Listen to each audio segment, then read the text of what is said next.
to this YouTube video. Today I want to talk about incontinence. And you might be wondering, what the heck is incontinence? Obviously, if you are a woman, because all of my female followers will probably feel that this is much more relevant to them than, for example, a guy follower. However, incontinence, it pretty much means peeing yourself during a heavy lift. And it's very, very common, and I think a lot of people think that it's only something that happens when you're much older or you went through a pregnancy, but it's really common for younger people as well, and people that are perfectly fine down there that still experience it. It's not dangerous, but it also is a sign that you need to work on some things, because if you pee yourself, it can be a lot of different things, but it is usually a sign in some cases that you could do something better or you can train it up. However, normal Kegel exercises, they are way too easy and they probably won't work. So I wanted to make this video to raise some awareness, but also, even though we know that, okay, it's common, okay, it's okay to pee yourself, it's still a pain in the ass to go through it. I mean, you always have to have new leggings available at the gym so you can switch it up after you peed yourself. You always have to wear a kind of protection, but you don't know if you will pee outside of it or if the protection is enough. You might need to, clean up after yourself if the pee runs to the floor or anyone will see you. There's a lot of things that it's not nice to experience it, even though you might not be ashamed of it anymore, because I'm not ashamed of it anymore because I've been through it so many times and I know what happens, but at the same time I want to not experience it. So there are a couple things that I'm doing to reduce the chance of experiencing incontinence, and sometimes it works, sometimes it don't, but it's much better for me now than it was a couple of years ago. So I wanted to go through that and explain a little bit why Kegel exercises won't really work. So stay tuned for this video, and if you like it, make sure to subscribe and give it a thumbs up, but also let me know in the comment box below what else you would like to see. She must make this lift. David.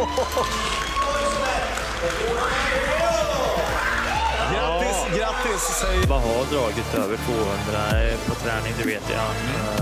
Hon har gjort det även i Mike. She had been coming back from an injury. Okay, first of all, my own experience with incontinence is something that started around like 1 year into powerlifting. I saw other people doing it and like other women experience it, and I felt like, okay, that's weird, but I guess that it's common. I never thought I would experience it. I wasn't lifting too heavy, but it was just one session. I think I was repping at like 130 kg, and it just happened. And from that first time when it happened, it's like started happening a lot. And I would when I peed myself during a lift, it was not like I got a few drops in my panties. It was like a river going down on the floor. And it was not very nice. I knew I had people at the gym looking at me weird. And, it was a lot of cleaning. I would have to stand there with a mop and always clean it up, which is obviously what you need to do. But still, it was not very nice. But it started at that point, and what I noticed is it only happened when I had a technically worse lift, or when I wasn't very patient with my lift. I was rushing my lifts very much, and I noticed that every time when I was lifting, especially like heavy or having a bad day, it was happening, but more so always around my period. It was like I couldn't keep tight. I would have a week where I kept tight, and then I would have a week where already at the warm-up, I would feel pee going down. And in the start, I was very ashamed. And then at one point I stopped caring, but it didn't become better. And I was noticing when I stopped being ashamed, it was still something bothering me, because I would be at a competition competing, lifting a very heavy deadlift. And what I would notice, okay, I did this heavy deadlift, but when I got to the lockout and I started feeling pee, it threw me off. It's like I lost my focus, because then instead of thinking like, okay, let's finish this lift, I started thinking, okay, was this just in my panties or did it go down on the floor? And I would look down on the floor to see, and I would sort of lose my balance and lift. So I had a rough time just missing a lot of lifts due to feeling that I was peeing myself. And then I obviously got around that. And what I started doing, I went to a professional, checking if something was wrong to see, okay, is everything working correctly, or do I actually need help with this? And what she told me was, if you did not do heavy powerlifting, you would not experience this. Because what I noticed is, at the first time when I started, I would experience incontinence at around 130 kg. Everything around over 130 kg. But at this point, when I went to that professional, I only experienced it over 180 kg. And under that, I wouldn't experience it. So what this told me was that I was actually stronger in my pelvis, however, still not strong enough. And I would still experience it, but it's like my threshold moved up. And this is common, it happens with training. So what I started doing, or what she told me, is the thing is, you can do it on lighter weights because you're used to that, but when you go to like 200 kilos, that was I was lifting, you can't keep tight because your muscles down there are not strong enough to keep up with that. So whenever you have a bad set in your training with where you pee yourself, your muscles get tired, and then you will pee yourself even more. So something you could do, what she told me, is to, when you start feeling yourself to pee, you know that you actually have to lower the weight because your muscles down there will be tired. And I always know this, that when I have a heavy deadlift session and I pee myself, during the day afterwards, if I even sneeze or laugh, I pee myself. Because it's like I'm so tired down there from the session that just a sneeze and it will run all through. And this is usually what happens after pregnancy as well. Or after a surgery, for example, and also when you get older, it's like your muscles down there get weaker.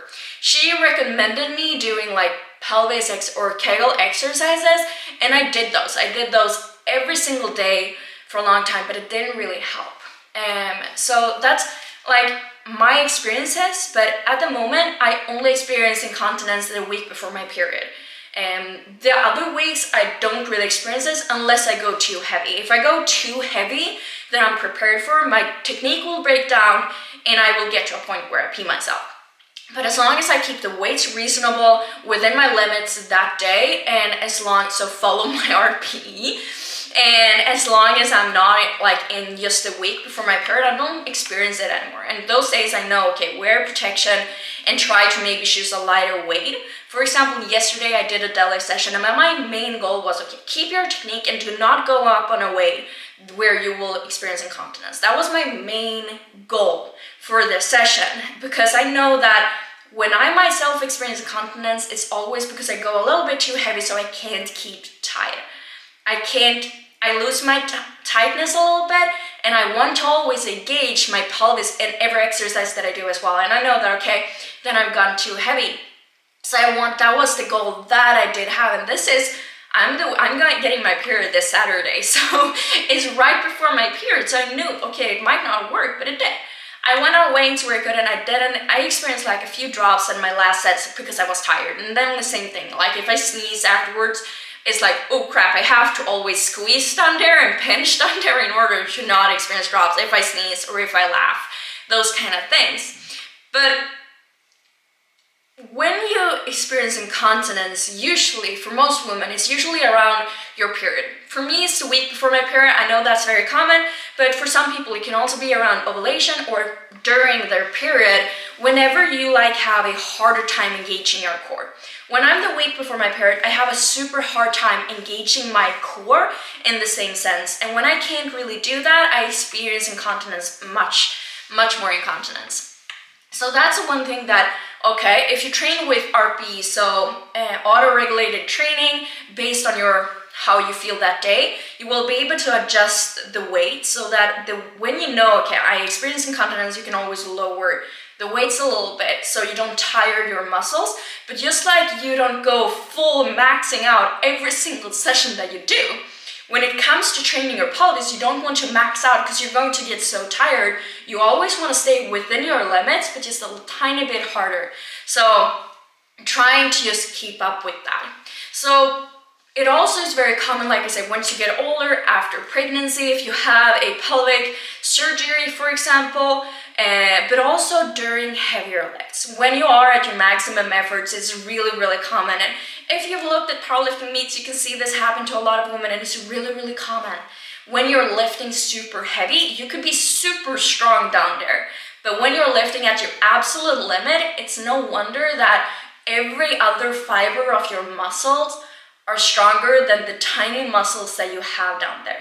And if you've never done that weight before, your muscles down there might not be able to keep up. And that's why you could experience peeing yourself as well. And it's very common.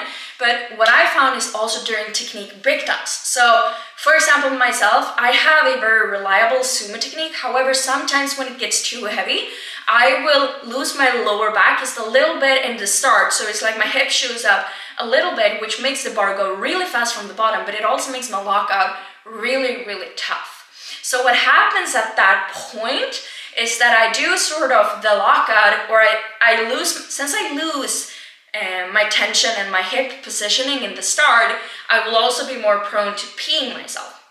So what happens is I lose my core at that point, my lower back takes over, and I have to grind out the lockout. And once I'm doing that, I can't really keep tight in the same way.